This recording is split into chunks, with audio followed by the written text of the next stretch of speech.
Howdy, Smite fans. It's J-Mac here.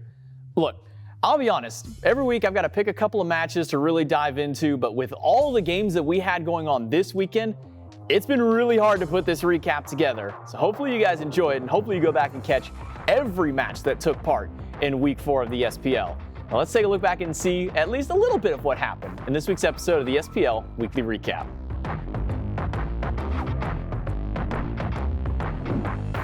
Well, our first match of the week put the Tardis Titans up against the Olympus Bolts. And the Titans decided to try out a new strat in this series with Poseidon solo and Bologna carry 3 games straight. For game 1, it was a long-winded back-and-forth bout, but the Bolts came out on top thanks to some early pressure in the solo lane by Lasper and Haddix. Game 2, a bit faster, but Layers and SOT had a complete stranglehold on the game. With Barra locked out completely, the Bolts could not fight back and the Titans take game 2. However, by game 3, the Bolts had this Titans comp on lock. Venenu's sustain and Jake and Haddix's frontline dominance overpowered the Titans, and the Bolts cleaned up the set for a 2-1 win. And our second set was the Jade Dragons up against the Oni Warriors. While the Dragons were able to keep the Warriors pinned away in game number 1, games 2 and 3 were a completely different beast to tackle. Tardis on his signature Morgan helped lead the team to action, and the Warriors, for the first time in over a year, were able to overcome and take down the Dragons with a 2-1 win. Well, Saturday rolled in, and our first set of that day was the Camelot Kings and the Olympus Bolts. Our top 2 teams finally clashed, and what a show we received. Game 1 started out with a small early lead for the Bolts that continued to balloon out of control. Any target who got hit by Jake would die shortly after, and that was enough for the Bolts to take game 1. Game 2 was much closer, but as the mid-game began to creep in, Genetics separates fights perfectly with his Umoja and is able to bridge the gap for Captain Twig to carry the team for a Game 2 win. Game number 3 was the inverse of Game 1, where the Kings got an early lead and never let go. Big Man Tings and Captain Twig lead the team to victory to close out the series 2-1 for the Kings.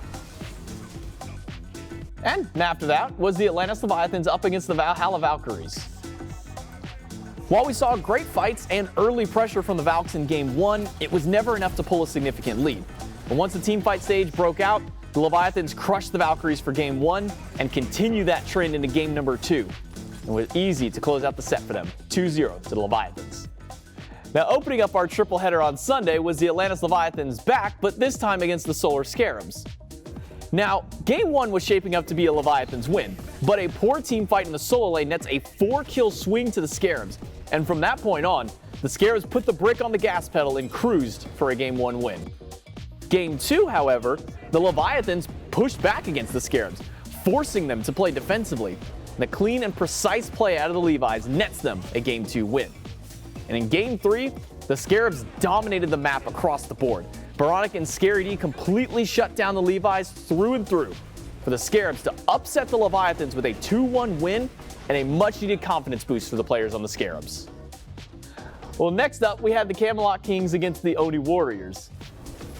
Game 1 was a rather clean one from the Kings. A few stumbles early on, but once the full team fights broke out, the Kings closed out nicely. Game 2 was close, back and forth between both teams. Even with the leads trading in some objectives stolen, though, the Kings rallied together to close out the set 2-0. Closing out our 4th week of the SPL, we ended with the Jade Dragons and the Tartarus Titans. Game 1 was a solo lane beatdown early as SOT commanded his lane. The Dragons had some pushback at their Phoenixes, but the Titans team fight reigned true to net Game 1.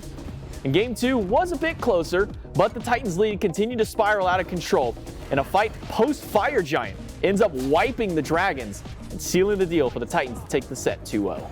And there you have it. The first half of our phase is now complete, and all of the teams have played against each other at least once, so let's take a look at the standings and see where everybody pans out.